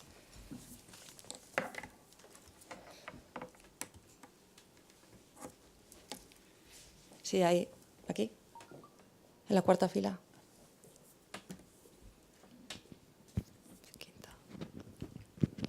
Hola, bueno, gracias a las dos por las intervenciones que me han encantado. Tú, Olga, has dicho que has participado como, ¿sí? No sé, como persona experta en el Pacto de Toledo. ¿Cuál es la actitud que observas en los miembros de este pacto ante las propuestas de modificación que tú realizas, ante una nueva mirada con la perspectiva de género, etcétera?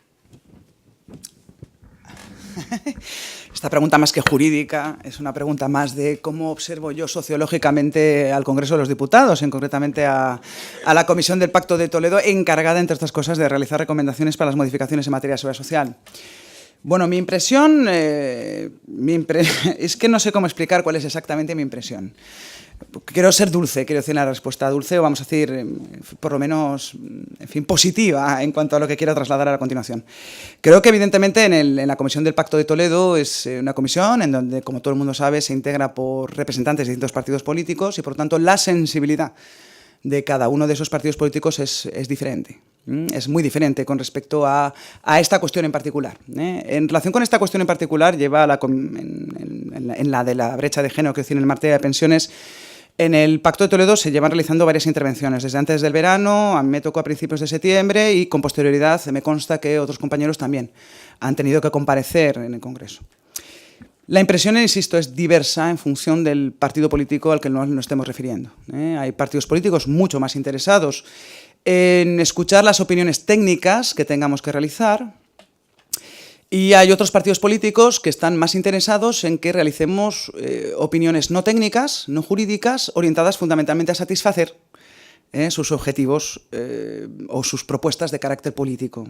Yo tuve la oportunidad, creo que lo puedo decir, ¿no? Yo creo que no es ningún secreto, yo tuve la oportunidad de ir a tomar un café con la presidenta de esa comisión, una mujer muy conocida, y ella misma me dijo, ¿no? Me trasladó en ese momento me dijo, bueno, pues es que a veces venís los expertos y nos dais unas clases demasiado técnicas desde el punto de vista jurídico y nos perdemos, Le dije, pues no se preocupe, yo como soy muy llana, voy a bajar y rebajar el mínimo del discurso a lo más básico para que quede claro. La impresión general, después de realizar la comparecencia, las intervenciones, era desigual, en el sentido. Había personas que efectivamente, de distintos partidos políticos, que tomaban anotaciones y que parecía que pretendían trasladar a otro marco, evidentemente, porque eso es un marco recomendatorio, pero trasladarlo luego posteriormente a otras sedes, otros órganos dentro del Congreso, trasladar nuestras propuestas o las propuestas que las distintas personas que pasábamos por allí realizábamos, y otros grupos políticos más interesados en decirnos a quienes comparecíamos cuáles eran sus logros políticos con respecto a las distintas variaciones en la seguridad social. Es decir, Era una cuestión una cuestión muy, ya le digo, que de sensibilidades generalmente. Y luego había simplemente personal que entraba y salía de la sala, es decir, no le debía de interesar demasiado lo que desde allí se estaba contando o lo que intentábamos trasladar. Por tanto, había una sensación, vamos a decir que agridulce. Pero bueno, no es una cosa que a mí me ha pasado solamente con el Congreso de los Diputados. Me ha pasado también con la Comisión Europea, porque he tenido que acudir por otros motivos, y también mi impresión ha sido bastante similar. Es decir, espacios en los cuales se nos solicita intervenciones técnicas para tratar de ayudar a modificar determinada regulación, y luego no sé muy bien cuál es el resultado de esas intervenciones. Pero que yo quiero ser muy positiva y espero que algo a alguien se le quedará y que eso luego redunde en una modificación de la regulación y que al final alguna persona acabe siendo beneficiada por ello. Es por ser positiva.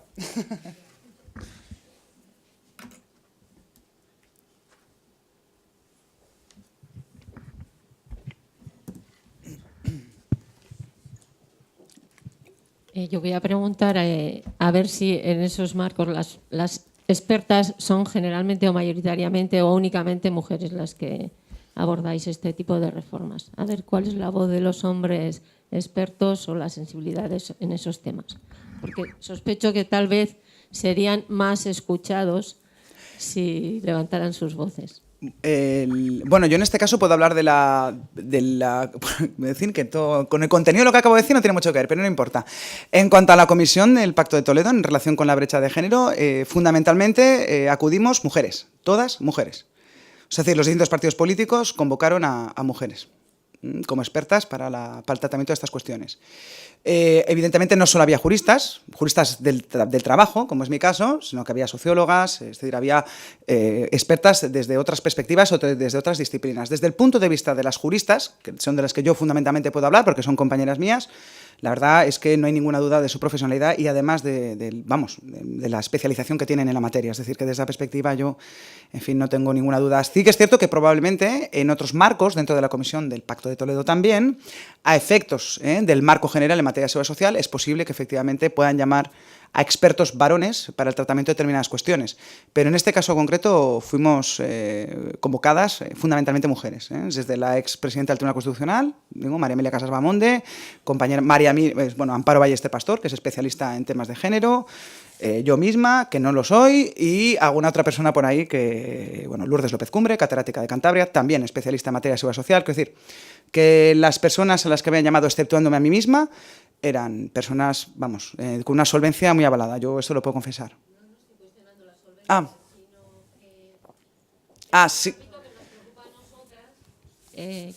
No digo por la solvencia, que yo creo que está demostradísima, la solvencia, y bueno, vuestro trabajo y vuestras intervenciones lo avalan, sino la perspectiva de cuándo los hombres también se van a involucrar en este tipo de procesos, porque tendrán que aportar su disposición a visualizar sus privilegios y que es una lucha que va a tener que ser, en ese sentido, una lucha de cuestionar los privilegios por los que el acceso a los distintos ámbitos laborales, de prestaciones, etcétera, pues lo que hemos dicho de las antigüedades, de los valores masculinos, etcétera, de todo el tema de la maternidad, como todo nos afecta a nosotras de una manera. Ellos tendrán que reconocerlo y luchar por nosotras. En ese sentido lo decía, ¿no? Por eso decía que si un hombre va con un discurso como el vuestro, tal vez los hombres le escucharían con las orejas más grandes. Quería decirlo en ese sentido. Y yo, respecto a Rosa también, como representante en un comité de empresa, pues sí lo veo directamente cuando vamos a la negociación colectiva, que nos quedamos allá, y por mucho que los sindicatos a niveles generales hagan unos trabajos estupendísimos, que no lo dudo, luego en el día a día de la base, pues no defienden o defendemos con esa profesionalidad o con esa honestidad los derechos de las mujeres, ¿no? Eso quería dejar claro.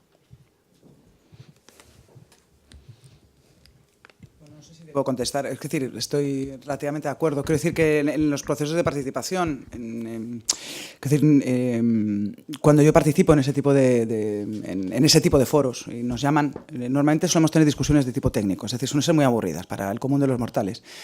Y en ese marco los hombres también participan, es decir, mis compañeros hombres de profesión, quiero decir, también participan y son especialmente conscientes, además, de que efectivamente hay que modificar la regulación no solo laboral, sino de seguridad social. De hecho, detrás de algunas propuestas parlamentarias que en estos momentos están en la mesa del Congreso, me consta la participación de compañeros y compañeras de Derecho del Trabajo y la Seguridad Social a nivel de España. Es decir, que en ese sentido sí que puedo confesar, porque lo sé a ciencia cierta, que detrás de ese tipo de proyectos y de esas modificaciones no solo hay mujeres participando, es decir, expertos en materia laboral y seguridad social participando, sino también hombres participando, ¿no? Y de hecho, por ejemplo, también, en fin, en esa sentencia del Tribunal Constitucional que hacía alusión, precisamente quien demandaba era un hombre. Sí, porque no olvidemos que ciertamente puede haber discriminación discriminación o desigualdad que puede llegar a ser discriminatoria en materia laboral y seguridad social, pero también los hombres sufren esa misma discriminación. Yo lo he dicho con el complemento por maternidad, pero efectivamente la persona que inicia el procedimiento precisamente para que el Tribunal Constitucional de alguna manera se pronuncie sobre la inconstitucionalidad de la diferencia de duración de la permiso de maternidad y paternidad era un hombre.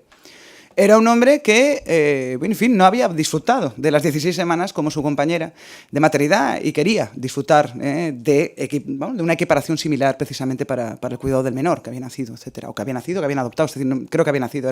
Me imagino que era un supuesto claro de maternidad y paternidad biológica porque es donde las desigualdades se dan con mayor intensidad. Por lo tanto, yo creo que ahí pues hay un poco de todo. Y ya desde la perspectiva de la negociación, pues, en fin, ¿qué le voy a contar? Bueno, yo eso, como has aludido a esa parte, pues precisamente por eso he remarcado el tema de que hace falta modificar la negociación colectiva, pero también hay que incidir en sus representantes. Es decir, estás bien, lo que tú misma has dicho, estamos viendo que sobre todo desde las altas instituciones de los sindicatos sí hay más formación en género, incluso hay secciones concretas de género, pero luego esto cómo se traslada a una empresa, ¿no? Entonces, claro, aquí vamos a hablar que son cuestiones que se nos escapa también a los juristas, porque, claro, nosotros podemos establecer que hay que hacer determinadas medidas o cómo deben ser estas medidas desde un ámbito jurídico, pero ya cómo esto se traslada a un efecto práctico, cómo los propios negociadores entienden su papel, se nos escapa un poco ahí. Pero por eso sí es importante, precisamente creo que es una labor dentro de los propios sindicatos, y también de las propias empresas el trasladar esa perspectiva de género, porque yo estoy segura que muchas de las cosas que se están negociando en convenios colectivos y que no tienen una perspectiva de género no es, vamos a decir, a propósito, sino todo lo contrario. Muchas veces no se tiene conocimiento y entonces cuando vemos que los convenios colectivos hablan de que las trabajadoras tienen derechos de conciliación. O sea, ya vemos un primer fallo, es decir, o sea, estamos hablando que es solo una cuestión de mujeres, cuando seguramente si tuviéramos esa perspectiva de género, la redacción del artículo hubiera sido distinto. Entonces, estoy muy de acuerdo contigo y creo que es importante que esa perspectiva llegue a todos lados. Y también tenemos un problema con la propia representación colectiva, es decir, no llega a todas las empresas. Entonces, ¿qué hacemos con esas empresas? Pero bueno, son debates yo creo que muy profundos sobre hasta dónde puede llegar la negociación colectiva. Pero bueno, yo sobre todo quería incidir el tema de los convenios colectivos, sobre todo a nivel sectorial, en ámbitos de aplicación amplios, porque esa puede ser una buena base para ir introduciendo las mejoras y la reducción de la discriminación, ya sea general o salarial, de las empresas. Pero sí, es un tema bastante complicado y sobre todo cuando vamos al efecto práctico y a las pequeñas empresas y a los representantes que no tienen una formación sindical, pues todo se nos complica. Pero bueno, está muy bien el matiz y creo que es correcto.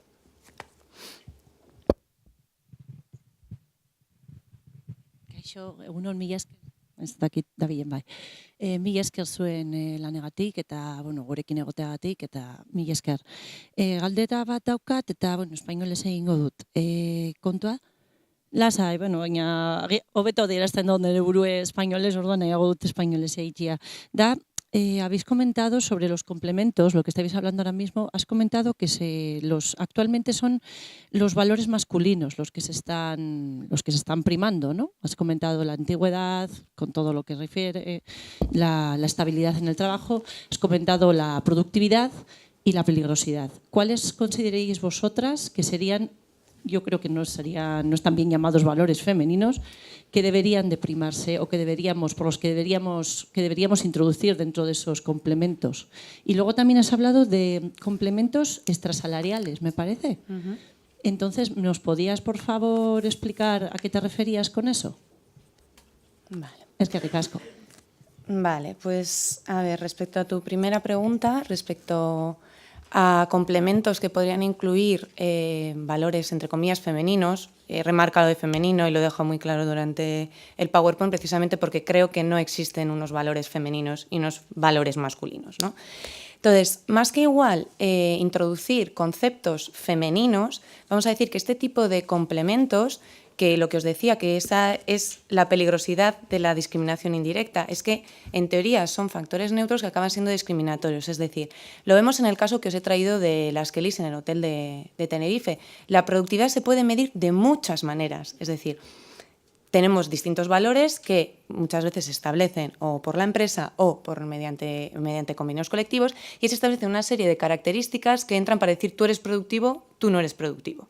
Entonces, ¿qué es lo que vemos? Pues que muchas veces si estamos premiando X situaciones, por ejemplo, vamos a poner un tema de idiomas. Aquí, por ejemplo, en el caso concreto, por trasladarte a un ejemplo muy práctico que se vea para no hablar en abstracto, claro, se estaba premiando, estaba diciendo que eras más productivo y dentro de ello se incluía tema de idiomas. Decimos, ¿las camareras de piso necesitan tener idiomas para hacer su trabajo? No. ¿Qué pasa? Que los camareros, vamos a decir, ordinarios en un bar, sí, pero precisamente porque su trabajo lo demanda. Entonces, claro, si vamos introduciendo pequeñas cosas de este estilo, pues los complementos por idiomas, vamos introduciendo otro tipo de complementos que solo se dan en unos puestos que son mayoritariamente femeninos, dices, claro, este complemento acaba siendo discriminatorio. Lo mismo os decía con el tema de la peligrosidad. Que cuando estamos usando el término peligrosidad, claro, estamos sobre todo hablando de la peligrosidad que hay en la industria, en estos trabajos físicos, pero nos podemos poner a pensar. Tema de cuidados. Cuidados, la mayoría de las mujeres que está realizando cuidados de manera, vamos a decir, remunerada, no estamos hablando de manera familiar, son mujeres y extranjeras. No tenemos ningún tipo de riesgo. ¿Alguien duda de que no haya riesgo en estar moviendo una persona mayor, muchas veces con sobrepeso? Ese tipo de cuestiones, a eso me estoy refiriendo. Es decir, que igual más que introducir, que también se podría introducir, pero lo que digo, los valores femeninos y masculinos me parece que es un concepto un poco extraño, ¿no? O sea, vamos a entrar ahí. También es que entran dentro de todo ello. Lo mismo pasa con la antigüedad. Claro, la antigüedad es un complemento muy consolidado, pero lo que digo, perjudica a las mujeres y a posteriori creo que incluso va a perjudicar también a hombres, porque las carreras profesionales ya no van a ser las de antes. Es decir, antes era muy típico entrar a una empresa, cuando tenías unos 18 años, estabas toda tu vida ahí y, bueno, simplemente te desarrollabas ahí y terminabas ahí. ¿Pero qué es lo que va a ocurrir? Pues las mujeres seguiremos siendo doblemente perjudicadas porque seguiremos interrumpiendo, pero los hombres pasa lo mismo. Los hombres seguramente, los hombres que empiezan a trabajar a día de hoy no van a tener esas largas trayectorias profesionales. Entonces, por eso me refería a que es muy importante esa configuración para tener esa perspectiva. Es decir, que cuando se llega a negociar, darse cuenta si se está perjudicando a uno de los dos colectivos, que normalmente suelen ser las mujeres. Y luego, respecto a los complementos salariales, que creo que es simplemente un tema de concepto, ¿no? Extrasalariales. Pues simplemente decir que aparte de los complementos salariales, que estos están en función del salario y estamos aquí pues todo este tipo de complementos que ya he comentado, existen otro tipo de complementos extrasalariales que pueden beneficiar otras cosas que no son las que dependen del salario o inciden en el salario. Y aquí pues podemos tener pues bastantes cosas. El tema de los coches, no sé, es un tema de conceptos. Simplemente lo que yo sí quería remarcar es que cuando he hablado de extras salariales, por eso no entra en una cuestión, porque ni todos los trabajos tienen extras salariales, ni quería incidir en ello, era simplemente que viésemos que esa discriminación llega a todo, ¿vale? O sea, eso es lo importante, que Europa ya dijo que la discriminación salarial abarca todos los conceptos dentro del salario, que es una matización importante. Porque si no, podríamos estar diciendo que si solo estamos viendo salario base o complementos, todo este tipo de situaciones que nos quedarían extrasalariales no computarían dentro de la discriminación. Y creo que es muy acertado decir que es extensivo, ¿vale? Si hay alguna cosa más.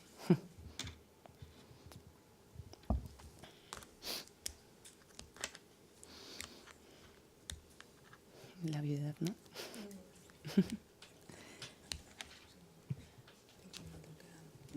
Hemos debido ser tan claras. Ah, vale. Yo lo agradezco. Me agradezco a mí misma ser tan clara, cosa que no me suele pasar casi nunca. Bai, Eguerdion, eskerrik asko bioi azalpenengatik oso interesgarriak izan dira, eta igual, bueno, más que una pregunta, igual es una reflexión sobre lo que estábamos comentando ahora de la necesidad de que dentro de los sindicatos se haga un trabajo para que luego a la hora de la negociación colectiva, ¿no?, se vaya de otra manera, y totalmente de acuerdo con eso, y me parece de hecho que ya hay sindicatos que están intentando, ¿no?, trabajar en ese sentido. Como en muchos otros espacios tenemos mucho por hacer, pero bueno. Pero luego no hemos hablado de la otra parte, es decir, qué pasa con la patronal que va a la negociación. Qué raro que no le pidamos a ellos y a ellas que tengan ese tipo de formación para ir a este tipo de negociaciones. Bueno, me parece que ahí también tiene que haber un compromiso claro, y muchas veces, bueno, pues me parece que en esa parte falta. Estamos pidiéndoselo a los sindicatos y creo que a la otra parte también habría que pedirle. Y en ese sentido también, qué tipo de bases podemos poner o se deben poner desde el ámbito público para que haya unos mínimos en este tipo de negociaciones, ¿no? Porque, por ejemplo, en un momento la